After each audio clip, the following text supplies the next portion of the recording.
As Syria prepares for the arrival of a transitional government, the celebrations continue over the fall of the Assad regime across the country on Sunday. People thronged the Umayyad Square of Damascus city.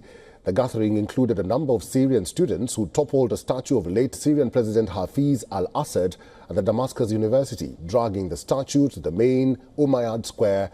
The students cheered the fall of the government. Over the week since the rebels took Damascus, Syria's new rulers have tried to reassure the international community about a return to normalcy. Dozens of children returned to schools on Sunday for the first time since Assad fell. But at a time when the rebel group is trying to bring normalcy to the country, the Western powers are saying they are in direct contact with the HTS. While HTS led the rebel offensive that triggered the collapse of the Assad regime, it is designated as a foreign terrorist organization by the US and other countries. Blinken is the first US official to openly acknowledge that Biden administration had communication with the HTS. First, yes, we've been in contact with HTS and with other parties. We have impressed upon everyone we've been in contact with the importance of helping find Austin Tice and bringing him home. And we've also shared the principles that I just laid out for our ongoing support, principles, again, that have now been adopted by countries throughout the region and well beyond. And we've communicated those. That's direct contact, yes. Several top diplomats are traveling to Syria as the country undergoes a transition of power after Assad's fall. United Nations Special Envoy for Syria, Geir Pedersen, arrived in Damascus on Sunday, urging a quick end to sanctions to aid Syria's reconstruction.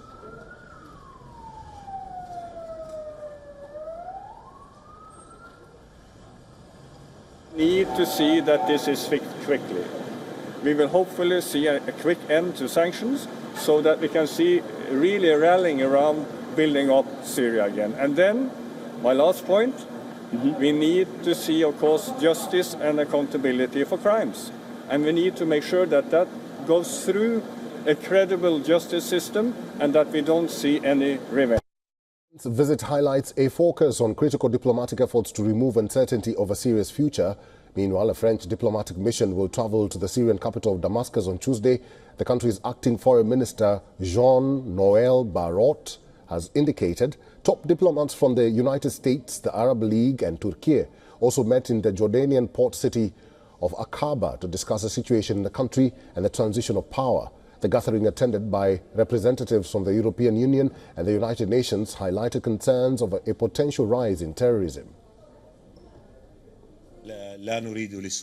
We do not want Syria to descend into chaos. We don't want for Syria but to move along a path that leads it towards the future, as I have said, a future that is prosperous for all Syrians. The mechanisms to achieve this future are clear. Mechanisms we all know, defined in Resolution 2254.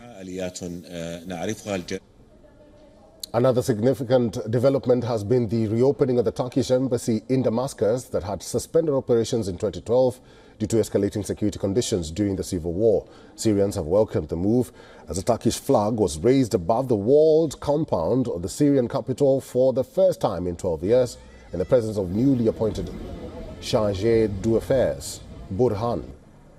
Rebel group HTS is rooted in Syria's branch of Al-Qaeda and is designated as a terrorist organization by many Western governments, including the US. Although it has sought to moderate its rhetoric in recent years, its seizure of power has sparked global concerns over the protection of religious and ethnic minorities in Syria. However, the interim government insists the rights of all Syrians will be protected.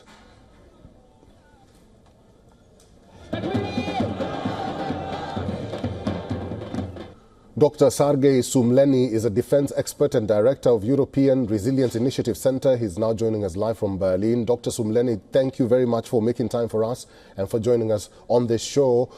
The new transition government is striking a reconciliation tone, even calling for solidarity and at the same time pushing for normalcy. First of all, what do you make of the new Syria and the images that have been splashed across the world in the past week? Hello, and thank you for having invited me. Always a pleasure and honor to be on your show. Well, we see that the situation is far from being easy. There is no country, but literally no country, which have suffered from the decade-long dictatorship and war and brutal oppression, millions of refugees who left the country, the whole cities like Aleppo being completely destroyed. And there is no country which suffered such a huge trauma, which can turn into a flourish, efficient and happy country within a short period of time, just because the torrent is gone. It's simply impossible. And that means that there are a lot of tasks to be done, to be solved. And the new government will, of course, face them all. And of course, there will be a lot of criticism against the new government, and it will not be a perfect government for sure. And we also cannot exclude the situation that there will be like fighting between some factions within the new government, attempts of territorial secession also. Just think about the division between the Kurdish part of Syria, between the Druzes, etc. But the important thing is that Assad regime backed by Russia is gone.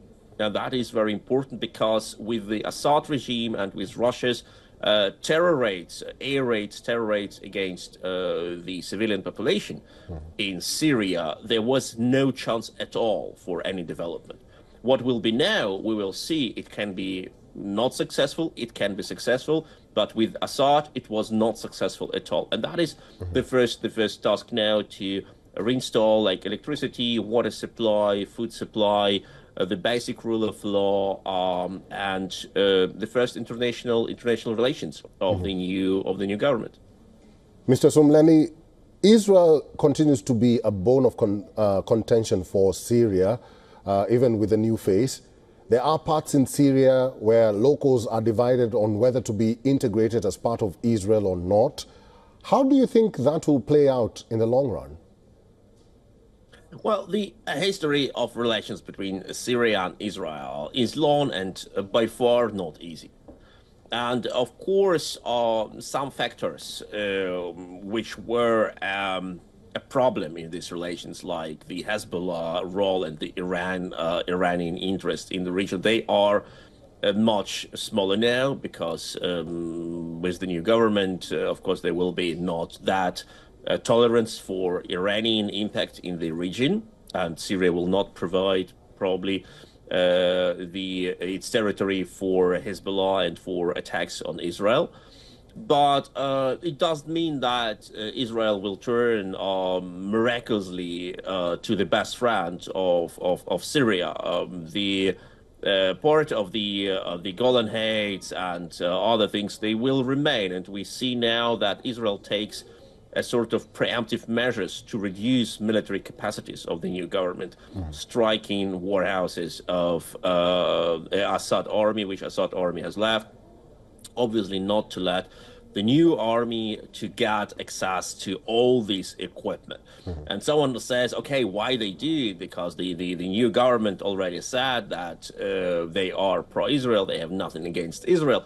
Well, I would argue that Israeli government does not know what happens next. If this government will remain in power, if this government will stay with the same promise to not to go into some conflict with Israel. They just cannot know that, and they strike whatever they can to make a possible confrontation less advantageous for the Syrian government. Someone can say, okay, it is not wise. You need like to involve more there with peaceful means and to provide like more ties.